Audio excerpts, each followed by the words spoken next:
Let's talk to our former England spin bowler, Monty Panesar. Hey, Monty, you good? Monty. Hi, Max. Hi, Jason. Thank you for having me on your show. Yeah, I'm obviously, really good at the moment, being on your show. Love to be. Thank you for having me. Total pleasure. Look, the defeat is disappointing, of course, but with so many eyes on the Ashes, the fact that Jofra Archer bowled 10 overs, got 3 wickets, is such a massive positive, isn't it?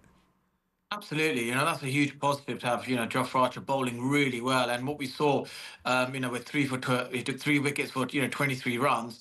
It just felt that, they were like just playing him out, really, and what the back of a length deliveries that he gets that bit more, to jump on that back of a length, that's the kind of length, we hope that, he's able to do that in Australia as well. So it's a massive positive news for England, because I think he's going to play a huge role, especially in that first test match at Perth, in the new stadium, 61,000 sort of new seater stadium, where the first test match will be. Normally it's at Brisbane, and we know what happens at Brisbane. England always lose. So, I think they've got a really good chance. And it's a huge positive news that Jofra Archer's bowling really well. And I hope he continues to bowl like this in the final one day as well.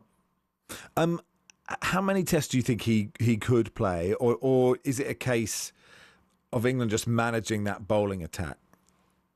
Yeah, well, I think you want him to play at the venues where there's a bit more pace and bounce in the wicket. So I think at Perth he'll definitely play. Then there's a bit more of a break between the first and the second Test match, and also the one at Brisbane is that it's a day-nighter.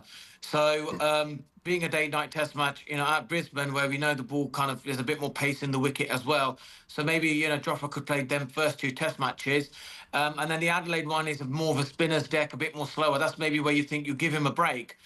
So looking at it overall, but hopefully by that time, England will be either 1 or 2-0 up. And then he can say, right, we can afford to give Jofra Archer a break. And maybe, either the Melbourne or the Sydney Test match, you get him to play. But definitely Perth and Brisbane, I think they're the 2 Test matches. And his fitness has to be absolutely, spot on. We don't want him to break down at all. I think he will play a huge role. He's a massive, X-factor player like we've seen. So, yeah, it's a massive plus that he's bowling really well and just, peaking at the right time. Monty, should the batting in these games that we've seen be a bit of a concern, or is it something that, 2 very different types of cricket, right? But is that something that we should be looking at in a way that we feel we have to improve? Well, I think what it is that, all the away ODI games they've lost, haven't they? So, they've lost, 8 in a row. So it doesn't surprise us that, when England go and play away from English conditions, that they do struggle. And one way of them, getting out of a hole is to actually just be ultra positive. And, for a year they've been going on with this sort of new strategy, and maybe they need to just reassess it.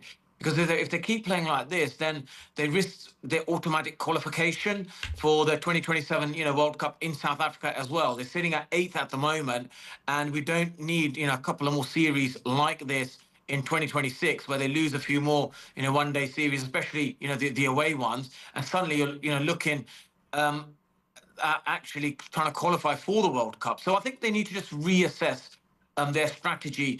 How do we go about it? Are we going too hard too early? Do we need to get ourselves into a position, then we in a good position, then we go hard? And that's probably an area where I think, during the Ashes series, they'll have a time to review, how the batting has been gone. But under this strategy where they just keep going hard, I just don't think it has worked this year at all. I haven't even considered not qualifying for a World Cup. So who would you like? Who's in that sort of would that be like an easy inverted commas qualifier, or how many qualifiers do you play, or could there be just like a one-off game against Ireland and suddenly you don't even make it? Well, that's in Zimbabwe, in January 2027, and I wouldn't want England to be in that position at all. So I would really, hope that 2026 is a better year, for them in ODI cricket, and that they can just sort of, all they've got to do is just not be so aggressive, not try and always, when they're under pressure, just hit out in any situation. And I think, they've just got to now think, right, this is just not, the way we're playing right now is not working for us. And if we continue to do this, then yeah, they'll be in Zimbabwe. And who knows, it could be against Ireland or Scotland or even Zimbabwe for that final spot. for the World Cup qualification, automatic spot. So we don't want England to be in that position at all. England are one of the stronger sort of, teams in world cricket, and it's so important that when England play really well in white ball cricket, I think, it's entertaining stuff. Yeah. Just quickly, one more on the Ashes and the spin bowling department.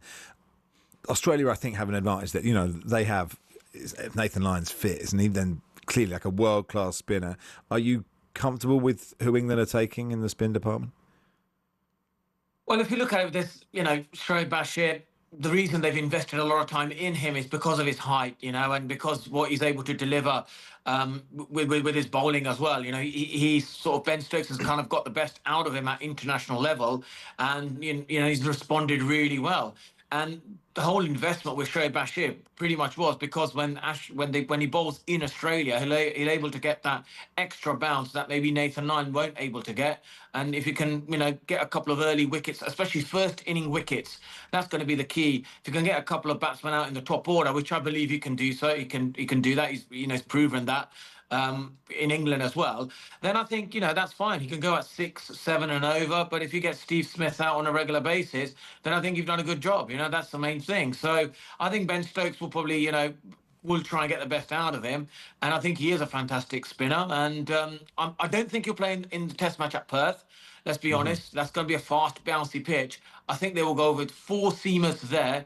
And Ben Stokes will be the 5th seamer, which later on in the series, probably we need Ben Stokes, to where we probably need him on slightly, the slower wickets. So, that's what I hope, what we've seen this summer, that doesn't happen in Australia where Ben Stokes is the best bowler for England. Then we know we're in deep trouble. So, yeah, we got a strong bowling attack. We got a good spinner in place.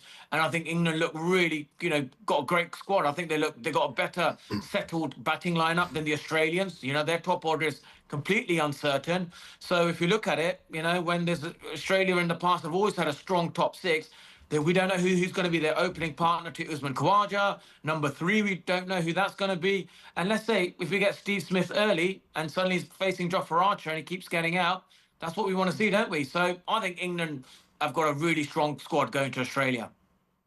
Good stuff. Thank you, Monty. Cheers, Monty. Cheers, guys. Thank you. Monty Panesar there. Reminder, live and exclusive international cricket is on talkSPORT 2 this week. Live commentary of the White Ball Series in New Zealand. You'll be able to hear ball-by-ball commentary. The 3rd ODI from Wellington on Saturday. Play underway at 1 in the morning, and a watch-along on our YouTube, talkSPORT Cricket YouTube channel as well.